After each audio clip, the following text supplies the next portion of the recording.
these guys were probably very passionate about the game, just as us players. And you could feel because the game is amazing. Exactly. Like the art style, everything, music, combat. We're gonna talk about it probably. It feels like a passion project. It's undeniable. You know? Absolutely. So you can see like these guys were probably. I mean, it's no insider info. I don't have it. I don't know it, but I'm pretty sure that they were all pissed that they didn't want to, to see that game die just like that. Yeah.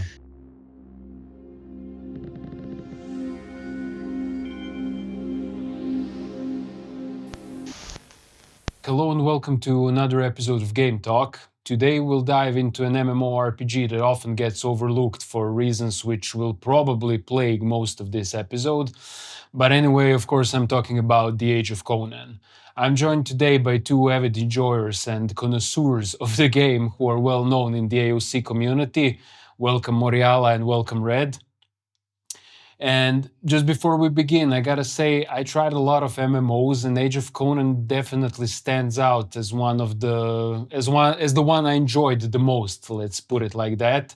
So basically, what we'll talk about today is what makes this game so great, and we'll try to understand what went wrong in the process. Let's basically begin with you, Red.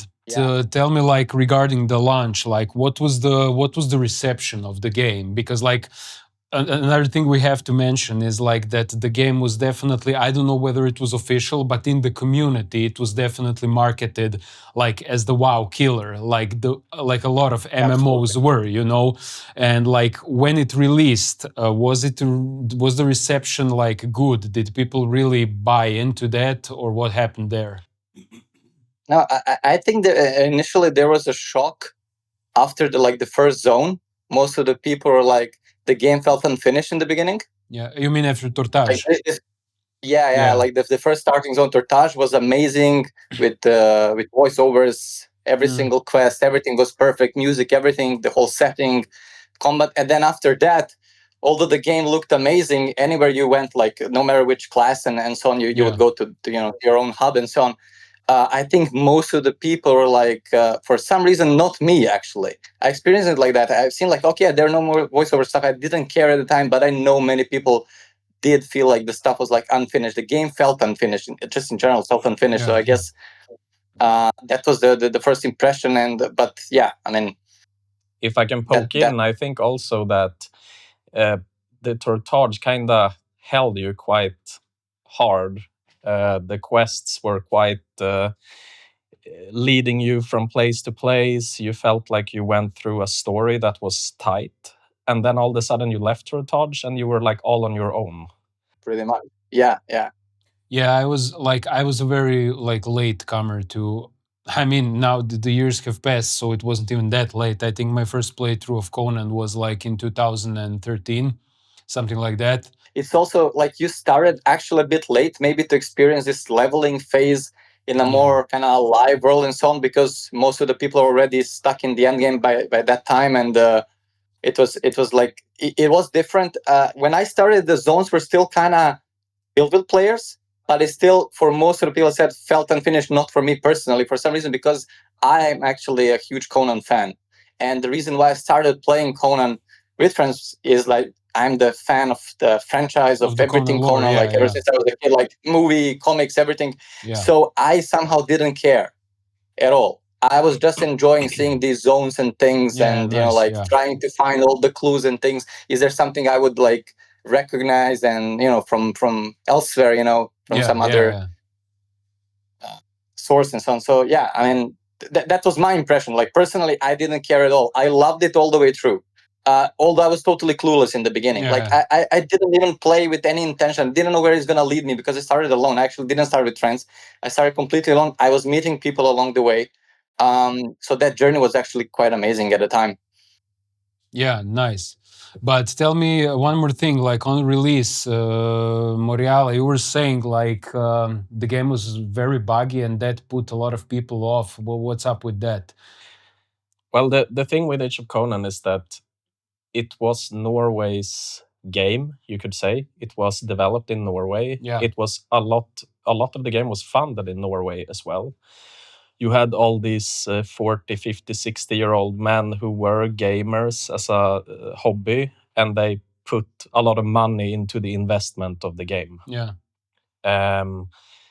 And you could really see the excitement of the IP and the trailers and footage that they released, that it did get a world record in pre-sales. I don't remember exactly how many, but I think it was around maybe 400,000 pre-sales. Mm-hmm. So this was really the game that was supposed to be the WoW killer. Mm. And the release, I think those fundings from the Norwegian old men maybe stopped a little bit because they got a hard deadline that they had to release the game. And the game was not finished. We have to be honest about that. You had many diverse different kinds of bugs, like bridges didn't work in the game. You just fell through bridges. Okay.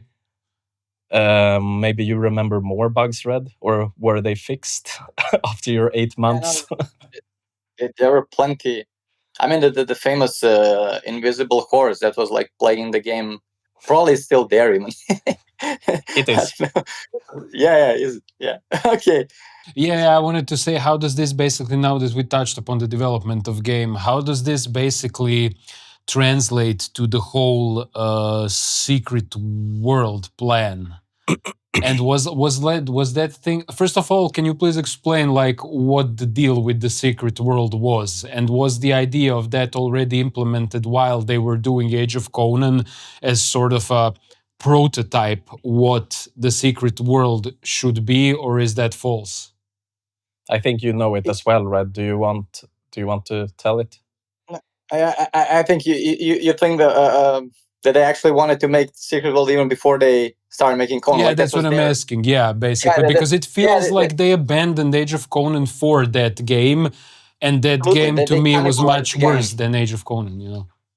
Yeah, totally. They cannibalized the community with that. It was like a dumb move on every level. I'm not even saying that the Secret World was a bad game. Yeah, it wasn't my cup of tea. I never really tried it. I'm just not arguing if it was a bad game at all. It just that somehow it felt off. That they were abandoning Age of Conan once they kind of established some sort of stable community, and they somehow recovered with the expansion, if I remember correctly. So it was like on a way upwards, like the things were going well. Sorry, which expansion? But they somehow abounded it. Yeah, right after Kitai. Kitai was amazing. I think we're going to talk about it, right? Yeah, definitely. It was definitely amazing. It had its problems in the beginning and so on. I guess we can touch all of that later on. But overall, it was an amazing experience. Great expansion, huge expansion.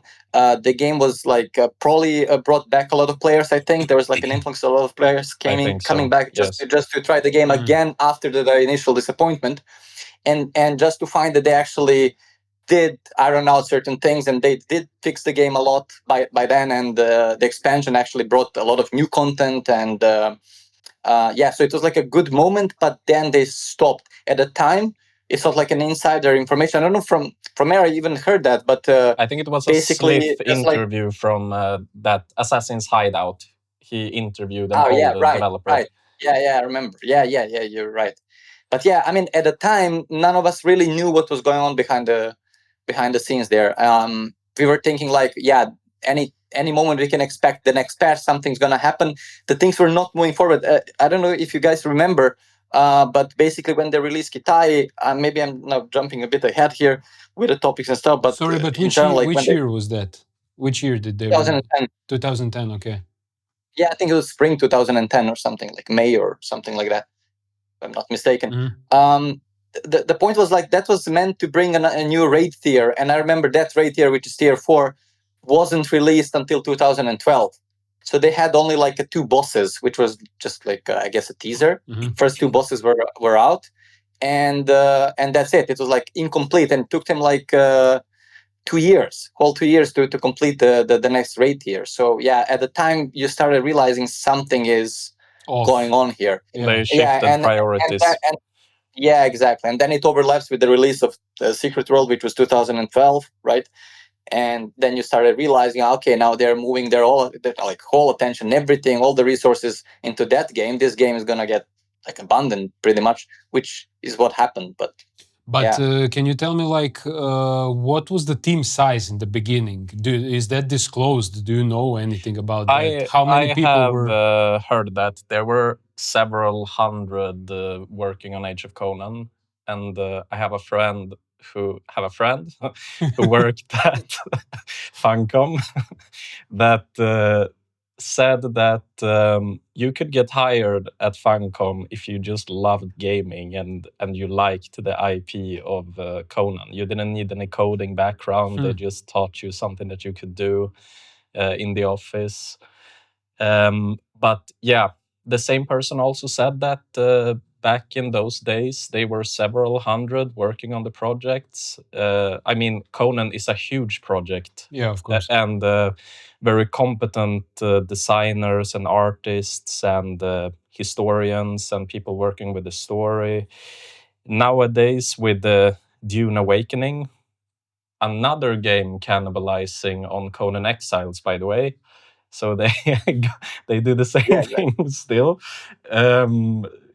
Now they're down to like 40 actual developers. So it's more like a pump and dump mentality with the games they release nowadays. Sorry. The company is down to 40 developers, or Age of Conan is down to 40 developers these days? Age of Conan is down to 0. To 0. Okay. And the company as a whole.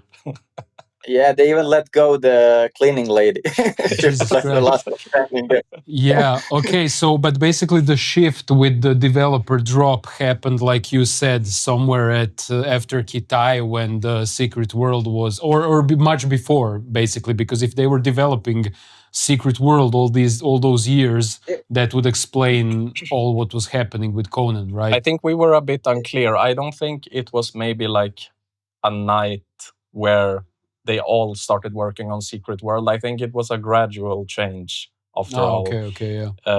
But we started feeling it deep Early into on. Kitai that there was barely anyone left. Yeah, I understand. There were clues, and we were uncertain about, and like you could feel it that something is off. And you, as a fan that is already so deep into the game, you just wish there's like a wishful thinking all the way. Like, yeah, we The just wish holy there's copium. gonna be something. There must be something. Like you start thinking like that, and then you just get disappointed in the end. Yeah. But it was like gradual, as Maury said, it was gradual. But there was something interesting. If you remember, Maury, when they released the Dragon Spine, which was in when 2013, 14, 15, whatever. I don't remember. I would guess which was 14 maybe. the last zone that they released. Our friend, our guildie, actually we were like playing together, jumping around, exploring the zone and so on, and he actually found this basically a developer's graveyard. Like there is like a whole crypt hidden dungeon in the game that they left there with all their tombstone in it. Can you tell him about how you access it? Yeah, because you need like specific slippers. Yeah, exactly. And once you had that item, I mean, it's totally almost basically you have to break out of the map almost, kind of, to find it. But there is like a proper dungeon, and you go in there, and there is I think there is even a YouTube. He uploaded on YouTube. I mean, we've been there. There's like a tombstone for each developer, and then you can see these guys were probably very passionate about the game, just as us players. Like, and you could feel, because the game is amazing. Exactly. Like the art style, everything, music, combat. We're gonna talk about it probably. It feels like a passion project. It's undeniable. You know? Absolutely. So you can see, like, these guys were probably. I mean, it's no insider info. I don't have it. I don't know it, but I'm pretty sure that they were all pissed that they didn't want to, to see that game die just like that. Yeah. But I guess those are some corporate suits and stuff that exactly decided its fate, I guess. But tell me, like, regarding the player drop off, like, was it being felt like simultaneously as people were feeling that the game was slowly getting abandoned by its developers, or did it come later in time. It's also dependent probably which guild you were in, because if you were in an organized guild, you were mostly as we were, you're not like relying on like some activity from global chat and like Yeah, looking I for groups and understand. I stuff like that. understand. We already had like established like inner circle of friends and even people outside of the guild, but they were like just our friends, and we were Yeah. like playing together. So we probably couldn't feel it. We were probably the last ones that could start feeling it Yeah, at I all. Like understand. we were just living in our own kind That- of little bubble. Yeah, that's good. My question was like more, that general feeling when you log into the game and gradually there's less and less people. But yeah, if you had a well-organized guild, that's a great thing. Yeah, like you said, Yeah. you're then the last to feel it actually. Yeah. But Yeah, you but have you could those guilds where you have a guild and you ultimately have some sort of a rotation in the guild. Some people leave the game, you get some new people in to fill those spots. And what you felt the most is that it was harder and harder to get competent people, or actually people with the right mindset. Yeah. You had more and more maybe casual solo players coming to the game, and they need to exist as well. But as a guild, you actually need people who are willing to learn and they want to be inside of this group community. And that you could really tell that it's starting to fall off, and guilds were merging instead of recruiting new people from global chat, for example. So 100 guilds became 60, 40, 20, and then you only had like, now I think it's only 3 big guilds left that does the highest raid. Yeah. I mean, you could, as you say, like you could see over time, because the guilds constantly have to recruit new players, especially more organized, like raiding guilds, so called. You constantly had to maintain your raid force, and of course you have your like players there just there stuck Yeah. till the end, but you always had to kind of bring new blood, so to say, and you could see that the drop of quality, it was harder and harder getting. It wasn't like you were looking for someone who is already perfect player, but you couldn't even find any more people with right mentality to teach them to become Yeah, who what are you. serious, about it. Yeah, I Yeah, understand. yeah, like yeah, definitely. And probably those were like the first signs, I guess, Yeah, for those who knew how to read them at the time. yeah. Yeah, it's super. One more question actually before I go move on. Like, but in today, like, if there's something that needs fixing in the game, whether it's a minor bug or something else, do they like allocate someone to do it, or is it just something that's broken and will never be fixed? The last thing we heard from Funcom in terms of Age of Conan was 2 years ago, where the CEO for Funcom said that they have no coder inside the company that can handle the Age of Conan code. Oh, interesting. So the game is officially dead. But like, I mean, it's still a game that has an optional like subscription, so basically if I pay monthly for a game, like even if I just want to like walk through the world, there should be someone I can contact about the potential problem.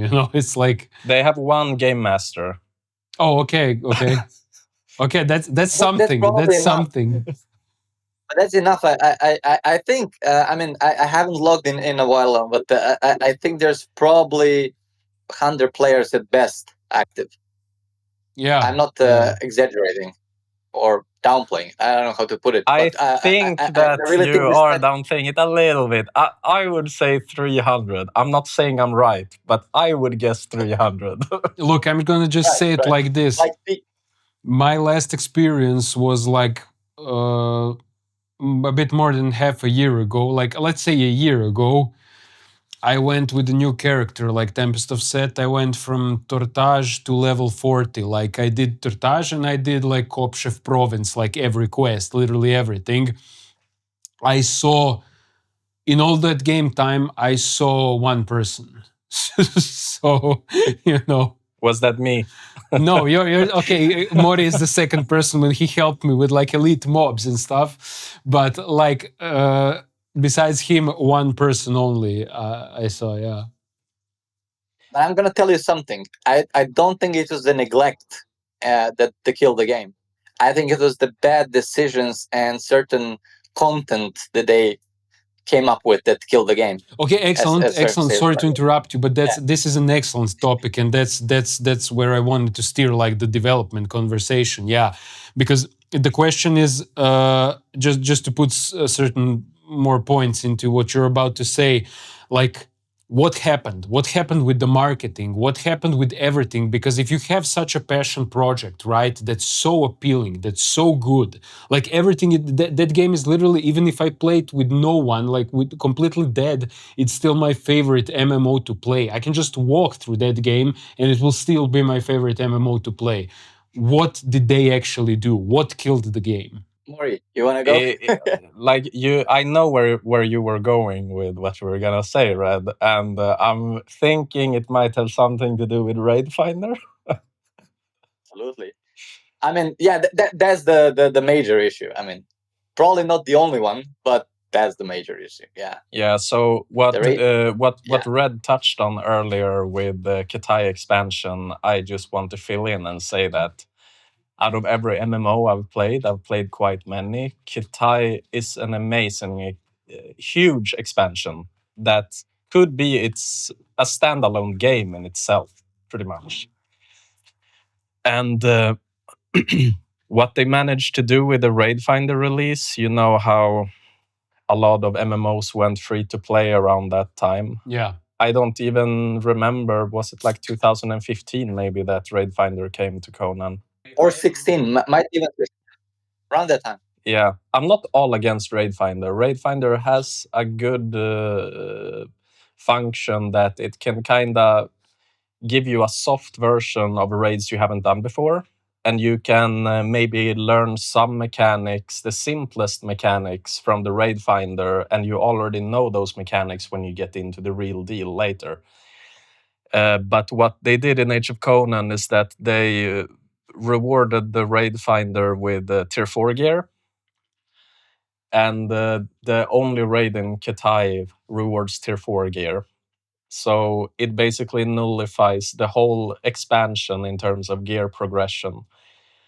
So the whole Kitai expansion, which is the biggest content addition to the game, almost the same amount of content as the base game, they just deleted that night that they released Raid Finder. Absolutely, and there was also something, I don't know if you remember, but they also did in two ways. They nerfed the expansion once, and that first nerf could have been seen even as a fix in a way. And then they, for some reason, went ahead soon after, like maybe a couple of months after, and they did another nerf, completely destroying those encounters and fights. And that was also something that just made it just like plainly boring. I guess that was also something that I did that was like just wrong in my opinion. But I also agree with you. I don't think that the Raid Finder was a problem in itself. It was the implementation that was completely off. And I never seen, like, we always remember, like, okay, we never asked for it ourselves because we were like in organized guilds. But I could see some other people, especially at the time, having a benefit of such a tool in the game. But it was like, it wasn't really a finder. The word tells you it's a finder, like you're gonna find a group that is shaping up so you don't spam the global chat or something, which was the way people would gather up for pug raids, right? You would think that's it, right? This is you sign up, there is someone starting a raid and you're gonna get automatically invited. No, it wasn't that. It was just like a standalone version of a game, rotating each tier different week, right? And then it was like so dumbed down, you could only fail upwards there. Basically, right? Like as you wipe, your raid is getting buffed. So at some point, the more you wipe, you just annihilate the boss in the end, right? That was like that. Like it was such a bad implementation, giving the best basically gear at the time that you could get. So it was completely upside down logic for like designing the game. Like they destroy the progression, and once you destroy the progression, you destroy the incentives for people to do stuff, and suddenly you have a dead game. It like you have this whole world that you're saying, and you're noticing like it's empty. It's partly empty because everyone is stuck in these rate finders and stuff. No one is doing and playing the game. They literally wasted all that work, all that great stuff they have in all these different zones, and they just ruined it, killed it. That's it. Because why would you do anything else as a new player? There's no point. First of all, you're not gonna find anyone doing it, so it's like I guess you're chasing your own tail there, I guess, and that's it. So what do? Like Path of Least Resistance, you sign up for a raid finder, and you get the best gear possible, and it's like mind-numbing, grindy piece of shit content, really. Because when you see how they designed all these other raids, the mechanics, the progression, like starting from tier 1 all the way up to tier 6 even, like like their designers in the game were like amazing. Like the fights were amazing, everything was great, and then you're just doing some really bad watered down versions of all of that. I mean, yeah, that's what killed the game. You touched on something that's interesting as well, because you have to remember that Conan is actually quite a hard MMO before the nerfs, and they didn't nerf tier 5 and tier 6. So what happens is that the game has to prepare you for the later tiers, especially in a game that doesn't get any new content. You have a completely other system involved where the game basically resets on each season and expansion. And in Conan it's different. The earlier tiers is preparing you to be a good player in the later tiers.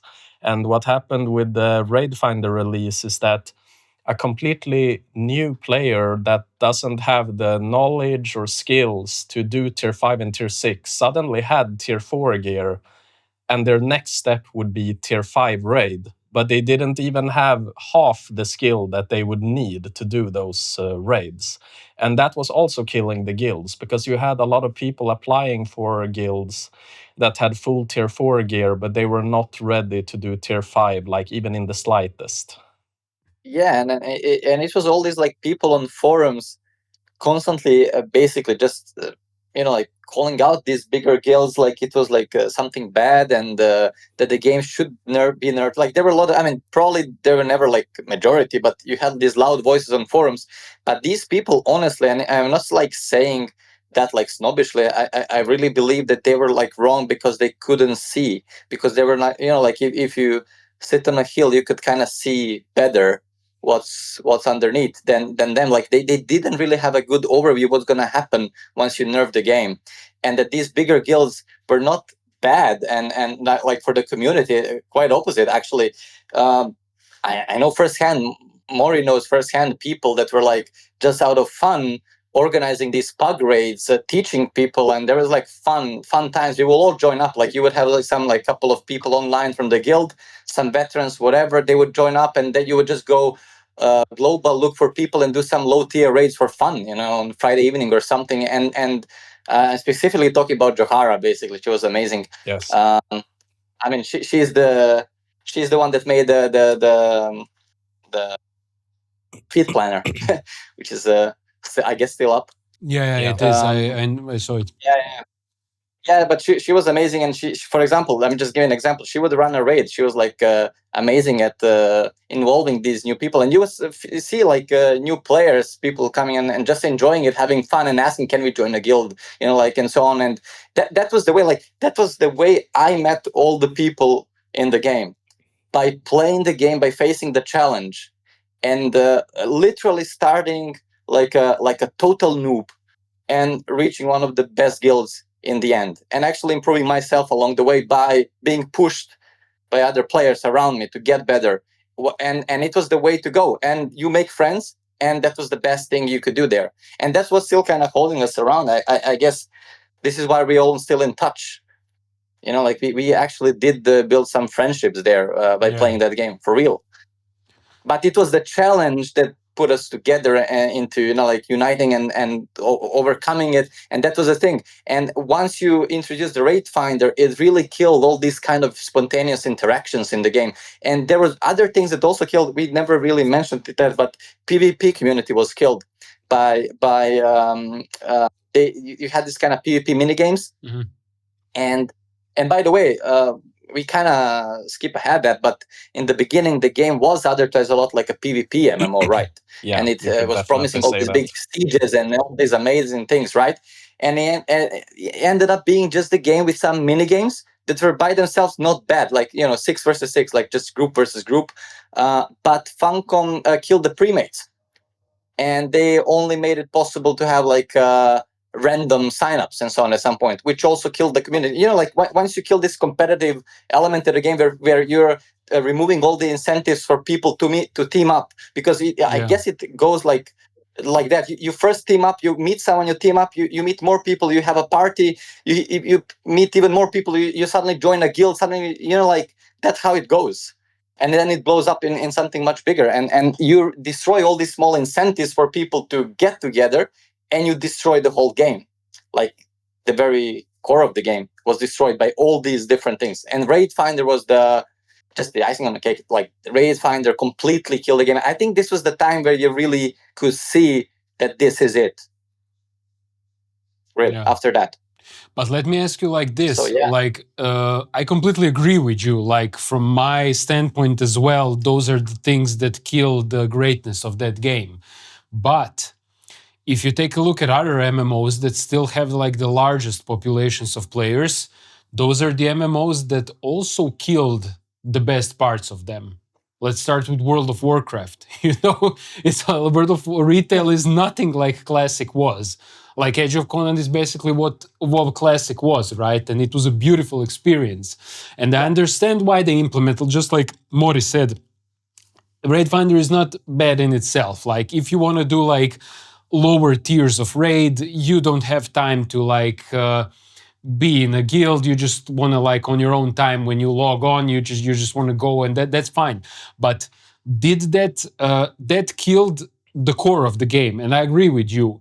But how the other MMOs managed to keep their population, although they as well killed the core of their greatness, but Conan didn't manage to do that. That's what I'm wondering. You know what? It won't, because at some point they obviously like threw the marketing out the window and they didn't care if new players would come. Because I'm going to repeat myself again, a lot of like MMOs killed their core greatness, but they still have massive amounts of players, I think that Age of Conan would be alive to a much bigger extent today, obviously, if there was content coming to the game still. Yeah, and I guess that's a thing where WoW has a big advantage. Also, a big part of WoW that I think really is appreciated by casual community is that it does restart like a season, like a Diablo season. Yeah, exactly. Every yeah, expansion. It does restart. Yeah, you're right. And I think when you look at a game that is in maintenance mode, does it even count as maintenance mode when nothing is released? I don't know. But when you have a game that's ultimately dead, you have to, if you still want to have people pay subscriptions for it, you have to have a structure, I think, where maybe you and me, Red, for example, talked about Age of Conan, that it would be great if there would be like a saga season on rotation. Maybe even the whole game would be like a rotation event. Or just a better structure that makes people play the game else than raid days. Because I think that's where the biggest problem with the game right now is that there is nothing to do for maxed out characters except raiding.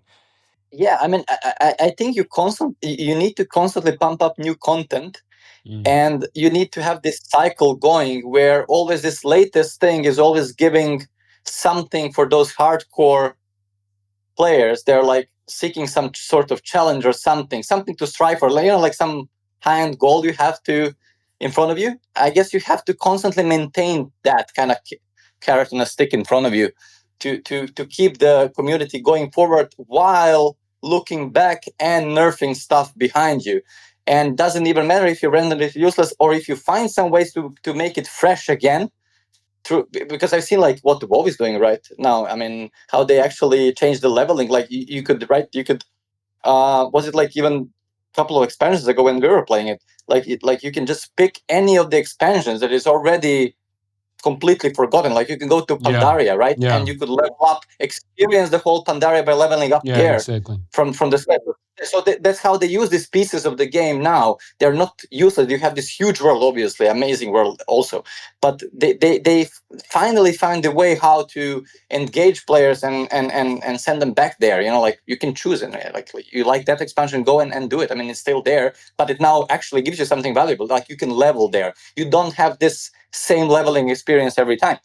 So I guess that's cool thing. But for all of that to happen is like what Maury said. You constantly need to keep developing and pumping up new content. If you don't do that, then what do you do? And Conan's been stuck with the same content ever since 2014 or something, 15. When was Dragonspine released? That was the last. That's really a long time ago. Yeah. Yeah, and that wasn't even the real expansion. And by the way, one thing which is I don't know if it's well known or not, but basically all these things that got released after Kitai, like Turan, there was Turan expansion, like a single zone mini expansions, whatever, that brought some sort of raids or dungeons and questlands and so on. Like there was a Turan and there was Dragonspine. All of those that came after Kitai were actually just the leftovers of Kitai expansion itself. Because I think there was even an interview, if I'm not mistaken, by Joe Bylos, right? Yes. Who was at the time also at the later stages he was a game director, but at the time he was just I guess a writer or something. He was writing the stories and stuff for the game. Wasn't he saying that actually they had this huge plan that basically Kitai, being so big already the way it is, was meant to be even bigger. It was like so ambitious. They wanted Kitai to be the whole journey, starting somewhere like in Shadizar, the city of thieves, and like like that's where you kind of meet these Yakosha guys, like and you find your way traveling to Kitai, which is all the way to east, and all these zones are on the way to Kitai. Ooh, You have to go through. That's brutal, yeah. Because Turan is on the way. If you look at this Hyborian map, Turan is on the way. So you go to Turan. You start in Shadizar, then you go to Turan, which is in Zamora, and then you go to Turan, and then you, I don't know, Dragonspine in somewhere on the way, and then you reach the Kitai in the end. So it was meant to be like a whole journey to see what's up and where these assassins are coming to kill Conan, because Conan is a god slayer. Coming back to the lore itself, like the name of the expansion was the Rise of the God Slayer, right? And Conan is the God Slayer because Conan killed Yakosha, and the followers of Yakosha sent the assassins to kill Conan, and then you're kind of tracing them back, and you reach in Kitai. So basically, they didn't really release any content that was like it was just the leftovers that they had, and they were like, I guess just fuck it, let's release them, put them into something and release them. I think you're right about that. It was a reprioritization. Probably we have Secret World to blame for that as well. Sorry, Secret World. Yeah, but with Secret World, it was like so bad timing. Wasn't it around the time that the Guild Wars Guild Wars 2 was being released, right? So they were like competing with another super hyped game that actually ended up being quite a good on release and stuff. And so you're cannibalizing your own game by releasing in the same genre another game. Okay, different lore, different stuff, but still it's in the same genre, and now you're like cannibalizing your own audience. You're competing with another title that is already super hyped up. Yeah. Yes. And something we didn't mention about that interview that we're basing this on, that they also said that it was the plan all along. Even before they started the Conan development, they had Secret World as their main project. Yeah, that's what I was asking. Yeah. Yes, and Age of Conan was like their testing to make an MMO, basically practice to make an MMO in order to make Secret World their main MMO game. Damn. And this is so surprising to me. Why would you select an IP that is established as a game that you're like making to practice and then throw in the dumpster, and to prepare yourself for a game that doesn't have a IP from before? That I don't understand. Yeah. Yeah, that's totally unbelievable what it did. From the business point of view, like if you compare other games, like how they are running business and stuff, you would like completely shocked by some of their decisions. But still you could see, I don't know, like it's probably all of it's true, we don't know. I mean, I don't have like insider information on that, but it just, I mean, yeah, it looks like it's true. But then you find yourself like, you see all these other things in the game, like you have all these hints in the game, in the different zones, like different doors in different areas and stuff, that you see they had something in mind, they should take you somewhere. It felt like, like you go to Aquilonia and there's this whole setup with Nemedians and some sieges and stuff, and some, some zones. So and then you have some gates here and there, obviously meant to go somewhere to expand potentially the story. So they're like planting all those seeds with the potential ideas to expand the game with future expansions that never came to be. Temple of Like there Yrmir is is this the huge best example, I think. right? Sorry? Sorry for interrupting you, but Temple of Yrmir is probably the best example in Ymir's Pass. It's supposed to be like a huge raid. But you see, this is why this game is such a fascinating subject, because like everything in it feels like it's done with so much passion that the end goal is for that game to be someone's life work, literally. And then it just feels, and then on the other side, oh, it's just a testing ground for something else, which is inferior actually to this. That's the fascinating thing. It's like, it feels as if like the higher ups wanted it to be the testing ground, but the people they had working on it made it into their life project, and put all this passion in it. That's why it's so fascinating, Like in terms of prioritizing, which games should be prioritized? Maybe they wanted to have both games from the get-go. Exactly, yeah. But after Conan's horrendous launch, and they probably realized like it's probably more expensive, doesn't make sense to keep investing into this. It's never going to live up to expectations anymore. I mean, probably it can still run and get better, but once you kind of lose this first initial hype train, right, you're kind of probably lost. I guess what happened with Diablo 3, right? Like there was a huge hype, but then it was like a fail on the release. And then eventually what happened to Diablo 3 is like they scrapped certain expansions. They released one expansion that's probably already in works, quite deep in the works, right? This, what was the only expansion for Diablo 3, but then there was meant to be like more expansions for Diablo 3. The Reaper of Souls, but they scrapped whatever was meant to come after the Reaper of Souls, even though Reaper of Souls fixed, quote unquote, the game a bit. Like it improved definitely on the vanilla experience, but they didn't move forward with the next expansion. They were like, fine, we improved it. It's not a complete, I guess, embarrassment, right? It's probably the way they were thinking. Now let's move on, Yeah, but the problem with Diablo 3 for me is like at the start you have, I'm just going to digress a little bit so we have context.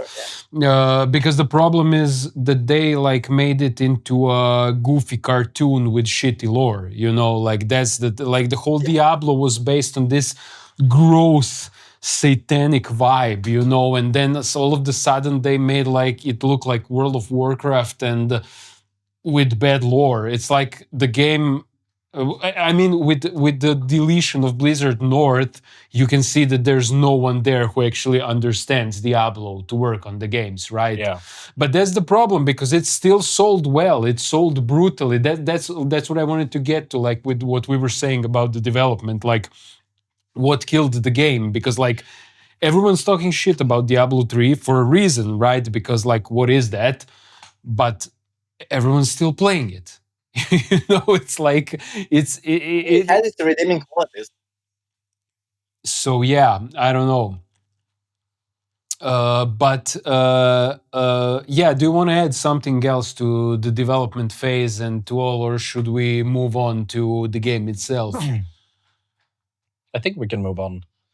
Yeah, so I guess we can probably say more, but I guess it's not going to lead us anywhere. Yeah, probably. Like it's all speculation from this point on.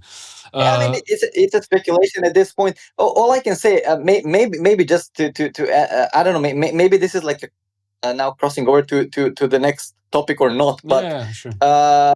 On the point of the game and how I think we discussed that a lot internally ourselves, like like imagining what it could have been and so on. And I do think that, of course, all the chances are now gone. Now it's too late for real. But I guess at a time, maybe a couple of years ago, maybe still 5, 6, 7 years ago, there was still chance to do something and just transform the game into more like Diablo, like season based Yeah. game with that saga server they did and so on. If they kept on doing something, because obviously you have no resources to keep pumping up, big expansions with that require like the huge production and every new assets and all this thing, but you could have made some more kind of short-lived experiences through saga, basically like Diablo seasons.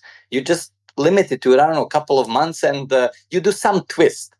Something is different this time around. You make like some sort of goal, some, like that people should go through, race through, some sort of reward in the end, whatever, and you're done, and there is a reset. You start over again, and I could have seen the game succeeding in on that front, but I don't know why they kind of gave up after the first saga. I think the saga was a good idea. Still, great idea, not well implemented, but had a lot of promise in it, I would say.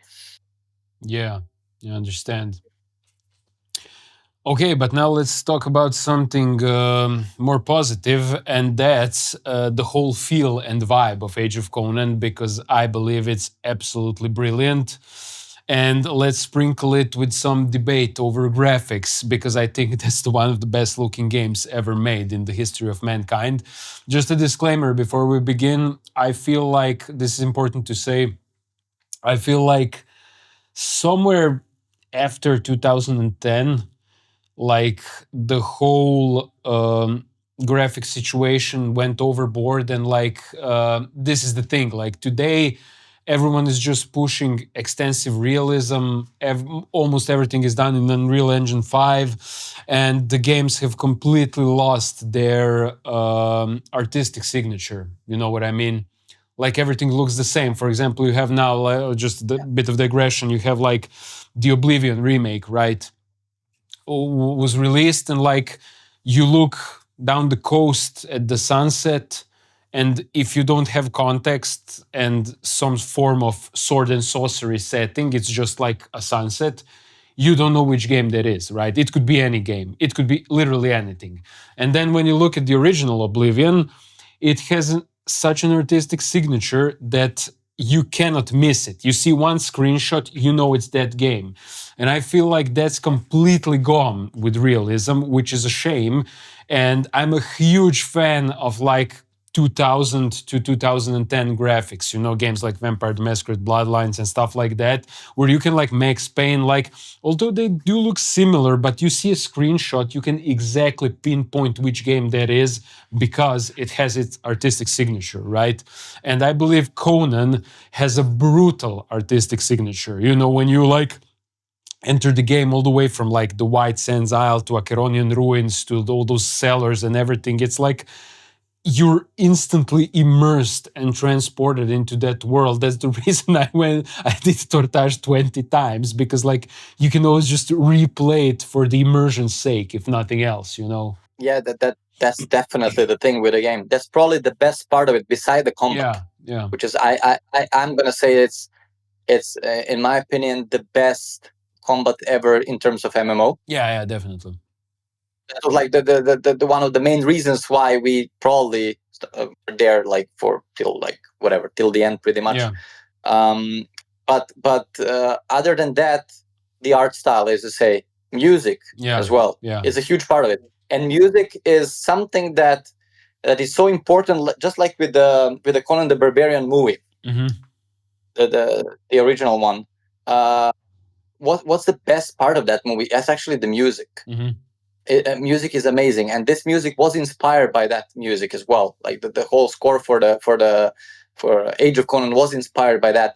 But it's amazing soundtrack, like plus the visuals. It's just the whole combo of everything. And as you say, it's the art style. Yeah. That is actually it's rooted in realism, just like the whole Conan lore is. It's like a dark fantasy rooted. Yeah. It's kind of like gritty dark fantasy. It's real. Yes. It's humans only. There is some magic, there is some evil, but nothing is over the top. The weapons, yes, there is magic, but the actual weapons, melee weapons, they feel real. Yeah. They are not overblown. It's something you could imagine wielding yourself, even. So it's not some 3-meter long sword or some shit, like from these Asian MMOs and stuff. They really nailed that part. Really amazing stuff. And by the way, I don't know if it's like a trivia or not, but for those that are like fan of the whole lore and like the movies, like the comics, like stuff, you could actually see and recognize some assets in the game that were based on some stuff from the movie, like costumes and weapons and all those things. Like this two-hander sword for conquerors is technically Atlantean sword, the same design used in Conan the Barbarian movie. Nice, yeah. Are you talking about the tier 3 one, or one which item. one? Sorry, which one you mean? Are you talking about the tier 3 sword, or which one are you talking about? Yeah, tier 1 to tier 3. There were these grades to it, but technically the same skin, right? All these things, but even some other armors, and basic also like this House of Chrome dungeon, which is an amazing dungeon. I guess we could also talk about it a bit. Yeah. now watching it was an amazing, I think, quite unique thing for MMOs, by the way. I don't think any other game ever did content like that. But design-wise, this whole basically crypt-like dungeon is based on this crypt where Conan finds his sword in the movie. Nice. If you look, if you pay close attention to the throne where this like Atlantean king or whoever he is in the movie. Which dungeon are you talking about? House of Chrome. Which zone is that in? You can enter it from 2 zones. Was it like from Eglothians, and from which other zone was in Cimmeria? Field of the Dead, right? Okay, Field of the Dead. Yeah, nice. Yeah, it came later. I mean, it was there from the release of the game. You could see there is House of Chrome. That was something always that was nagging players, and you were like always wondering, like, oh, is this going to be released? It looks awesome and stuff. And indeed, it was released, and it was awesome and amazing experience all around. Like all the secrets and stuff that you had to uncover there. But just speaking visually now, it's great. It's really great. But it was based on the movie set. Yeah. But the thing is that everything feels super, like, let me compare it to World of Warcraft again, because it's like the most famous MMO ever. Like, especially now in WoW, everything is just a rehash of a rehash, a copy of a copy, while like in Conan, everything felt handcrafted. You know what I mean? Yeah. That's the thing. And I think that Age of Conan also, just as in Lord of the Rings, I think that the author of Age of Conan was picturing different areas in his world to actually be inspired by real world locations. Yeah.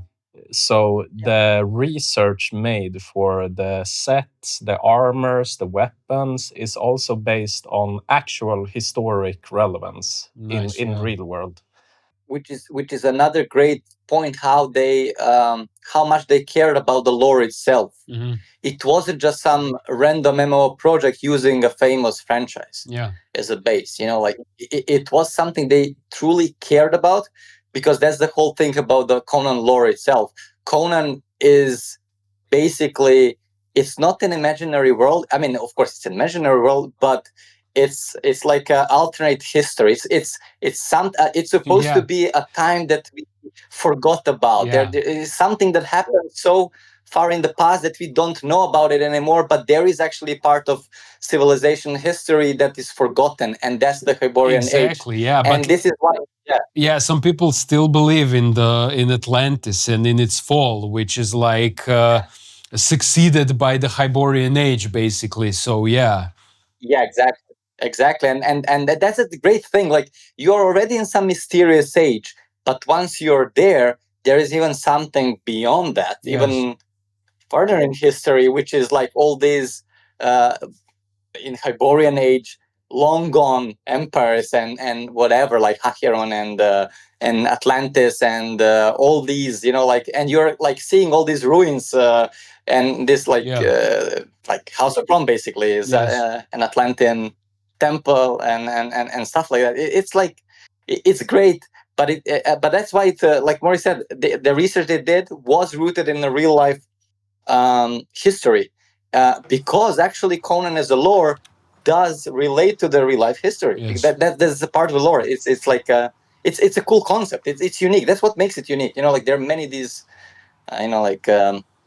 sword and sorcery or whatever, like fantasy worlds, but just Conan in itself is really unique as a lore, and they really, I guess they really did it justice.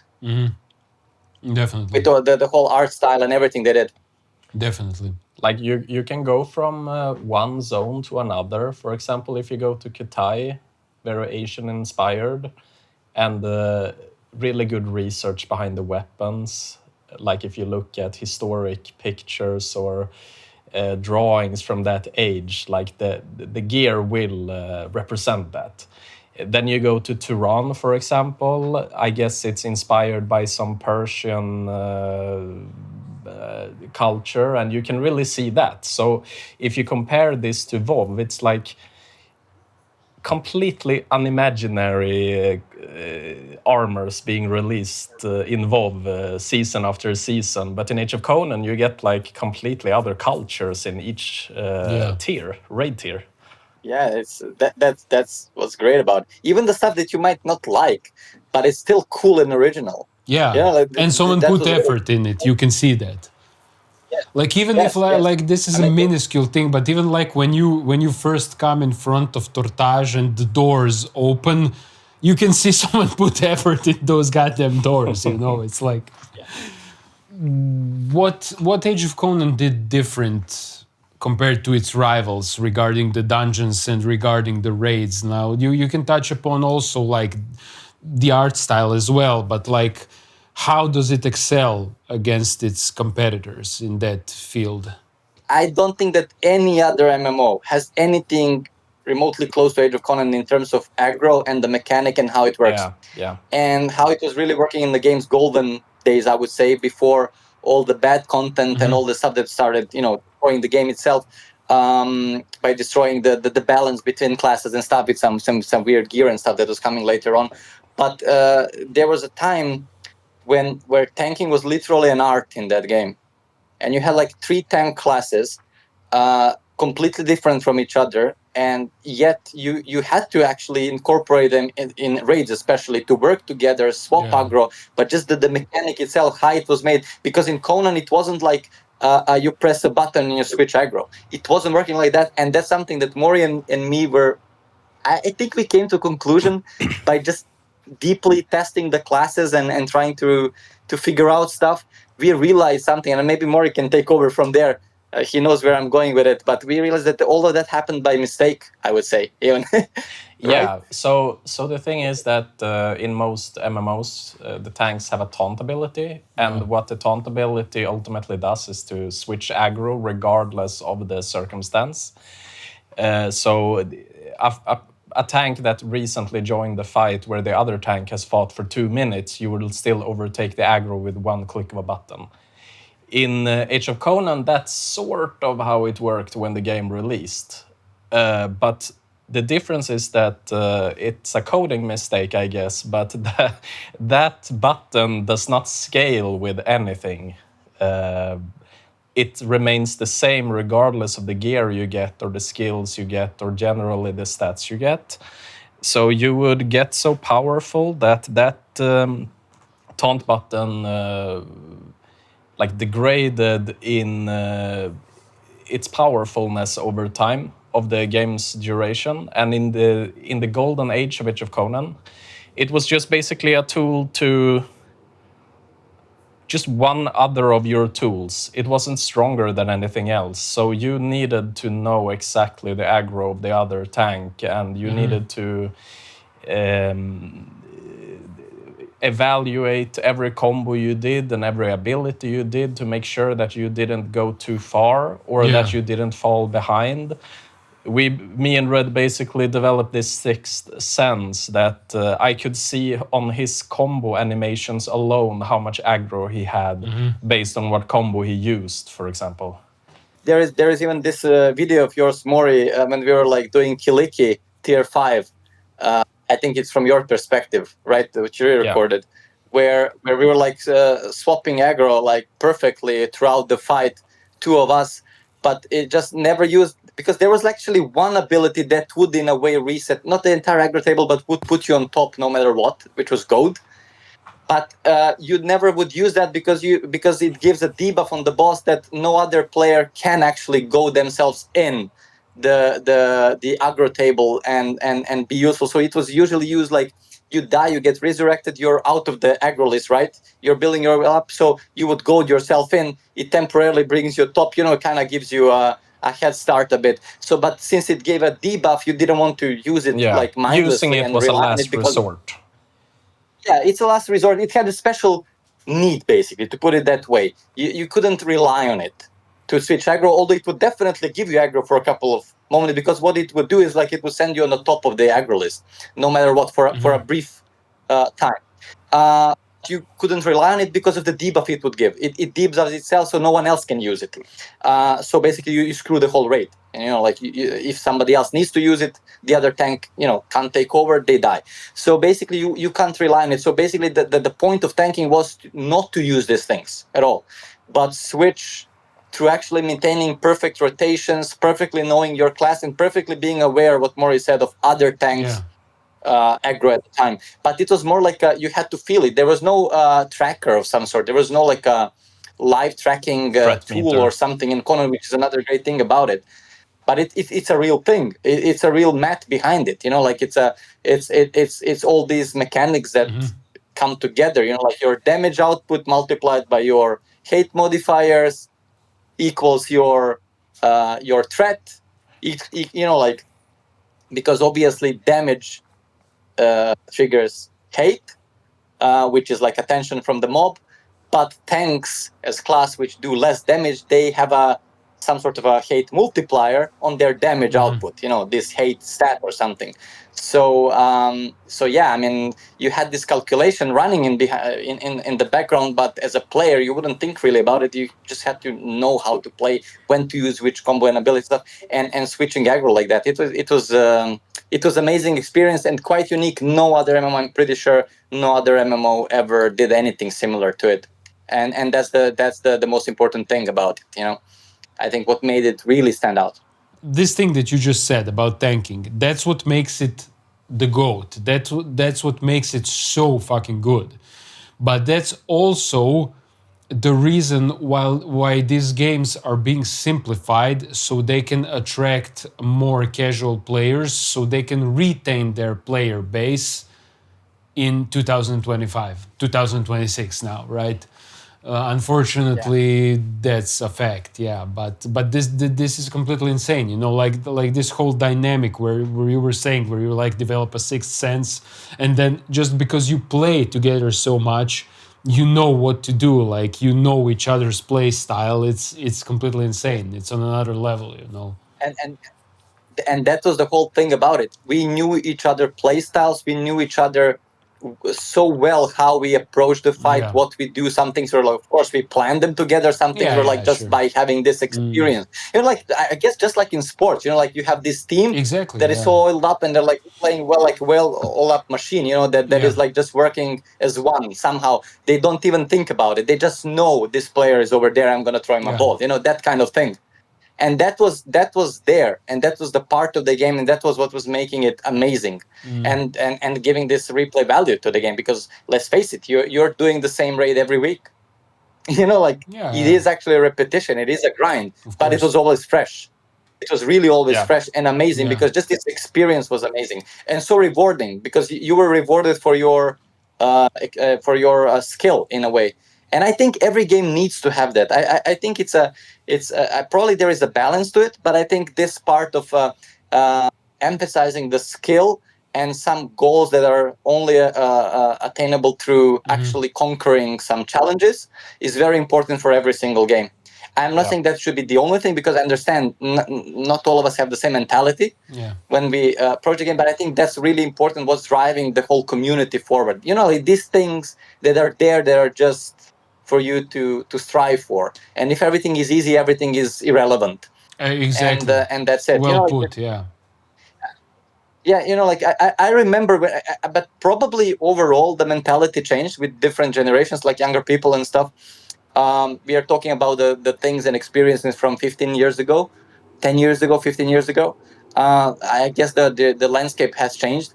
and that definitely was already visible in Conan towards the end of our time when we were playing it actively. But at the time, I remember that the mentality was like you start as a noob, at least for me, but I definitely wasn't the only one. You start as a noob, and there is already a guild that does something great, some raid tier, and that raid tier is a mystery to me. I never been there. I remember at the time, like I didn't start in a raiding guild. I started as a noob, working my way up, but there were already guilds doing like tier 3 came out, and I couldn't do tier 3 because my guild couldn't do tier 3 at the time. And there was this raid. I know this dungeon is there, but I can only dream about it. But it was actually great.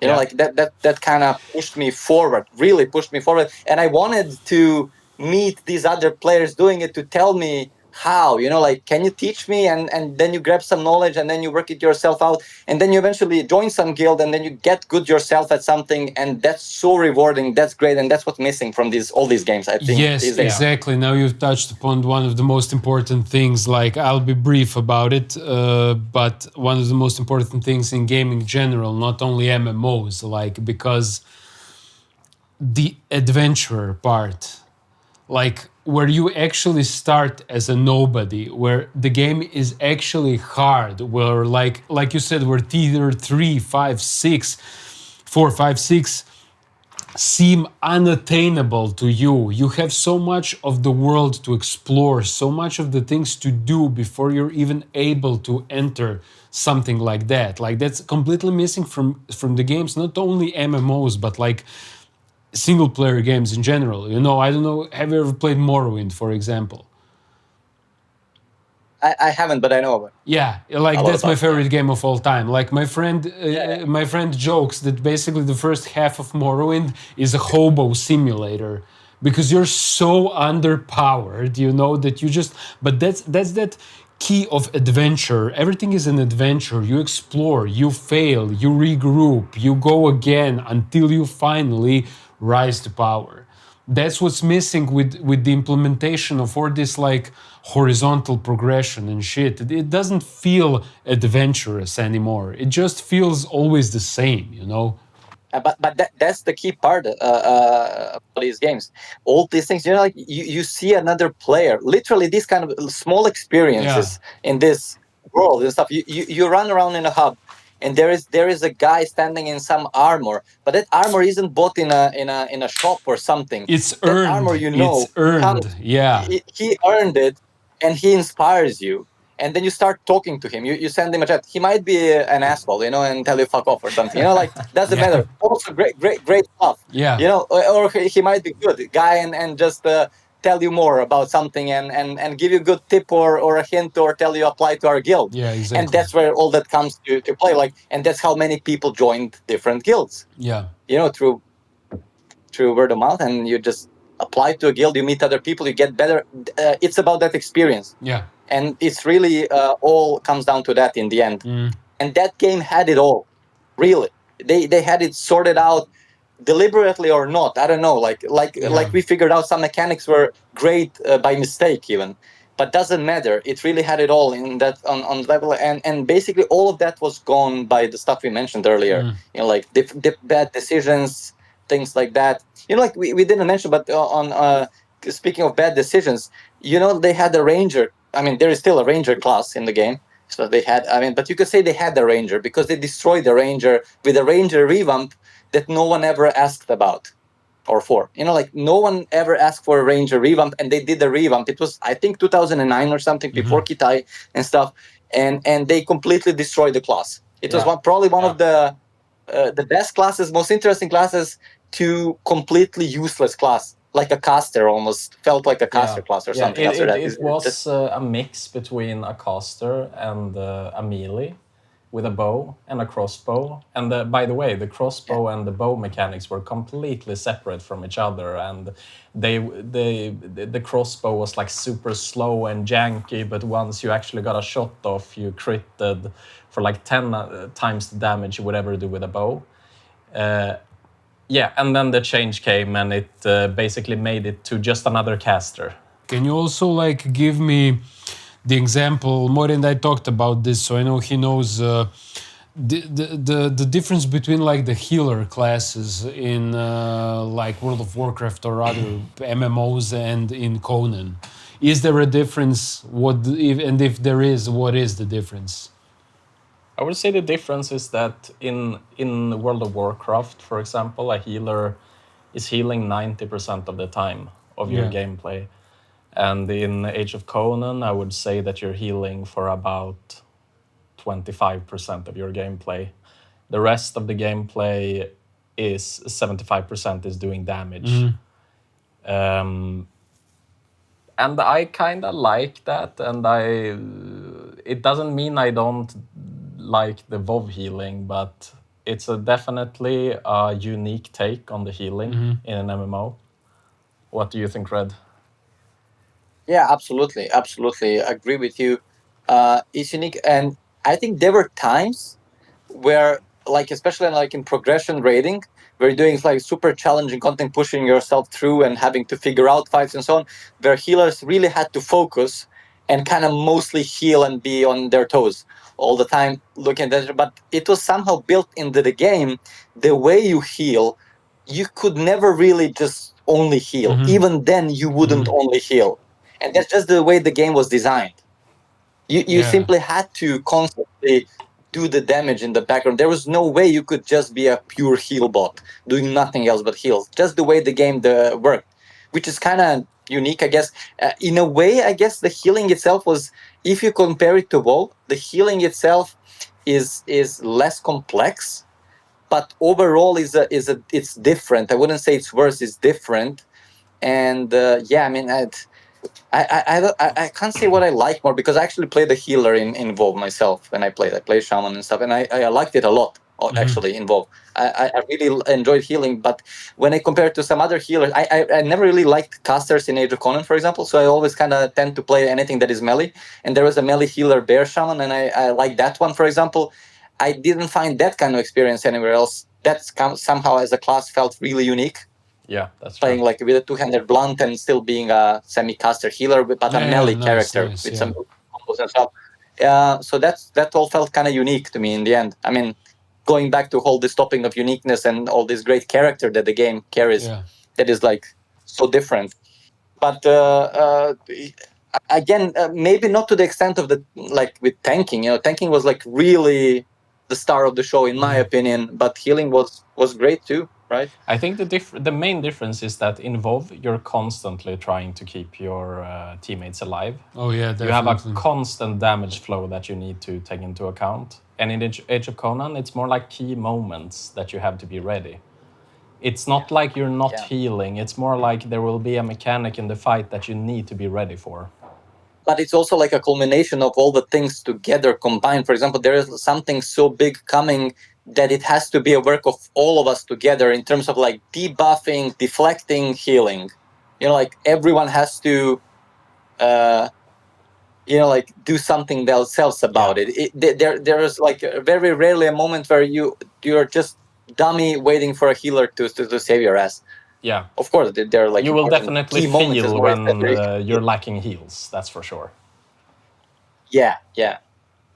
But there were cool mechanics that were even lore based and stuff. They were like so good and integral to certain fights. Like you had the priest of Mitra, who is like a holy priest, having something called holy cleansing spell that used to work differently before the class revamp.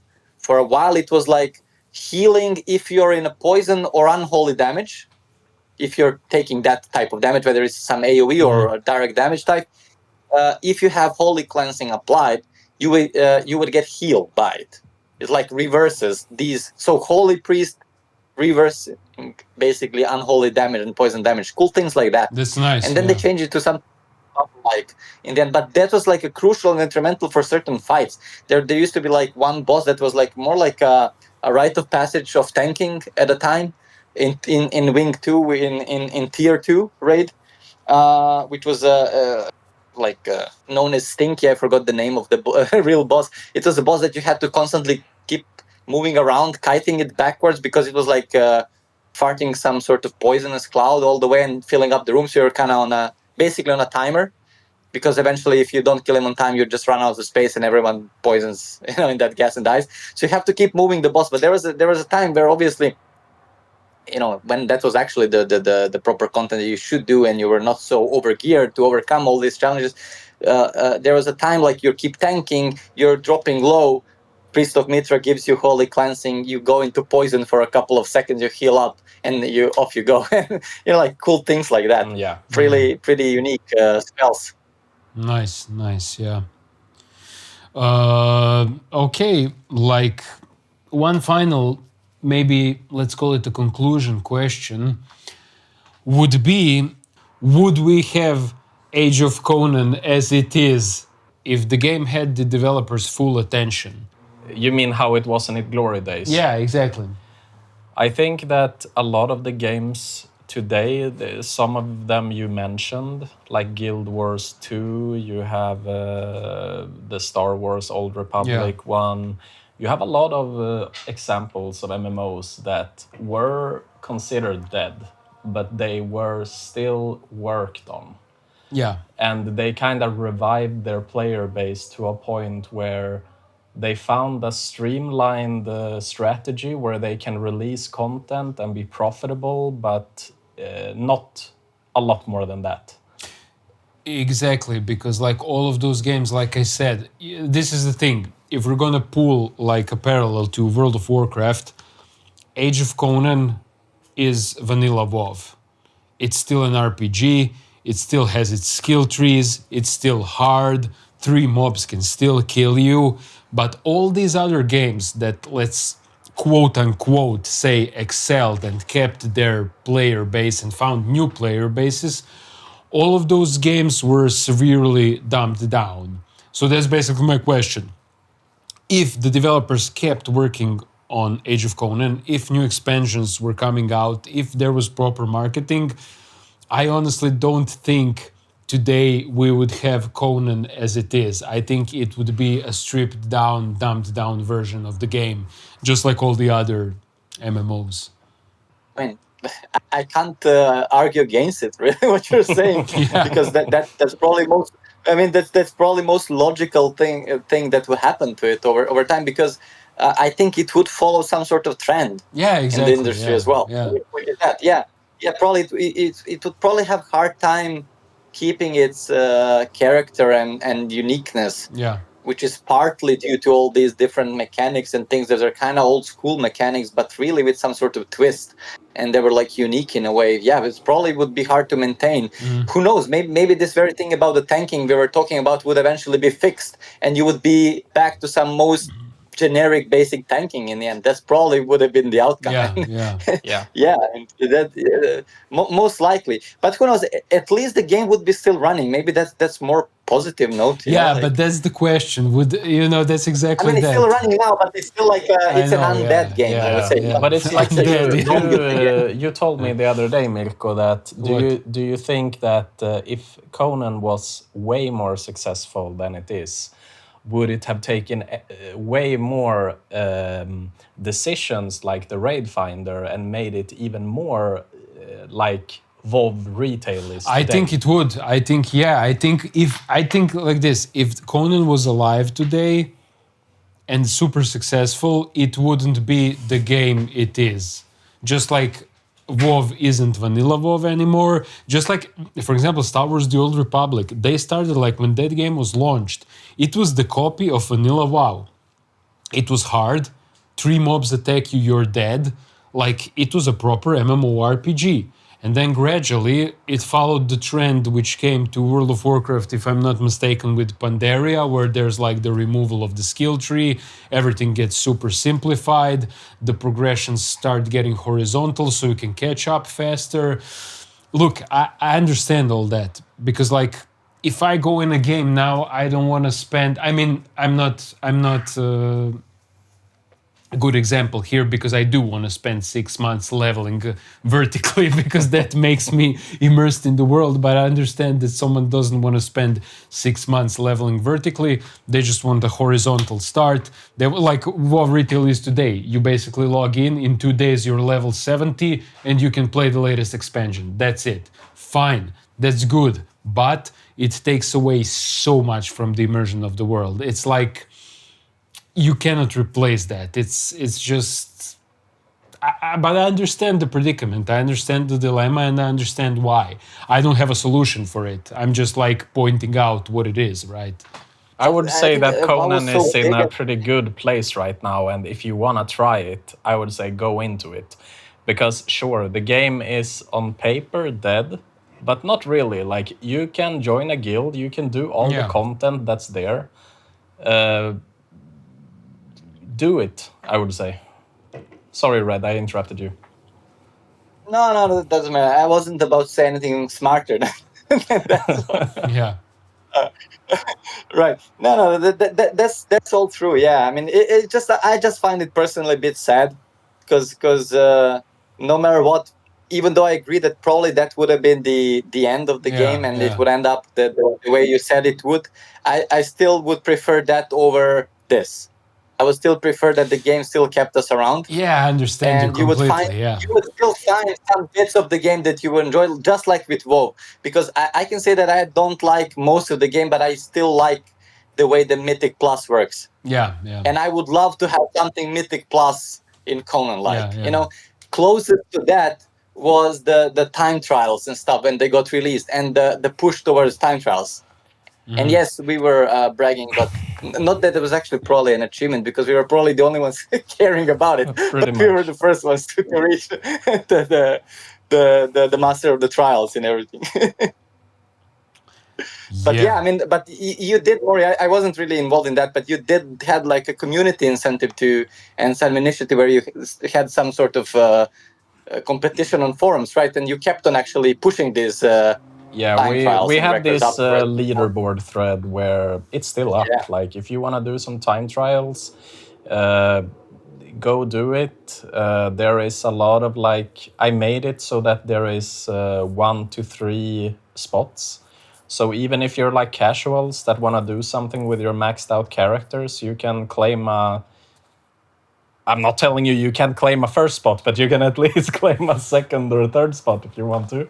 But yeah, I mean, I would still prefer that outcome, that the game still had the attention and marketing, and that it was still kind of alive in a real sense, like other MMOs are. I mean, yes, they're like more or less successful, some of them, but they still get new, proper new content. Like Guild Wars just got expansion. But you just answered you just answered the question we posed like somewhere there near the beginning of the episode. Is like, basically, yeah, a hardcore player like you who values the true value of Age of Conan would still rather have WoW retail from Age of Conan than it being completely abandoned. And that's exactly how they retain their population, because you would rather have that than nothing. And that's basically the answer to the question. Yeah, exactly.